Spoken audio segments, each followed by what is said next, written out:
তখন চিন্তা করলাম যে বাউলদের সম্পর্কে কিছু ধারণা নেওয়া দরকার। তখন থেকে আমি টুকটাক বাউলদের সম্পর্কে পড়াশোনা শুরু করলাম এবং দীর্ঘ অনেকদিন পর্যন্ত ঘাটাঘাটি এবং পড়াশোনা শুরু করলাম। বাউলদের সম্পর্কে জানার জন্য আপনি বাংলাদেশে যারা বাউল নিয়ে গবেষণা করেন তাদের মধ্যে দুইটা বই খুব বেশি প্রসিদ্ধ এবং গ্রহণযোগ্য। তার একটা হলো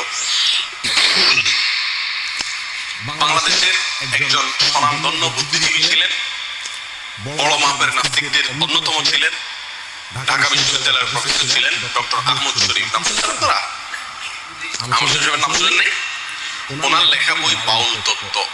আরেকটা বই লালন একাডেমির প্রতিষ্ঠাতা পরিচালক ডক্টর আনোয়ারুল করিম চৌধুরী, তার লেখা বই বাংলাদেশের বাউল, বাউল সমাজ, সাহিত্য, সঙ্গীত। এই দুইটা বইতে বাউলদের সম্পর্কে সবচেয়ে বিস্তারিত তথ্য উপাত্ত আছে এবং সবচেয়ে বেশি গ্রহণ।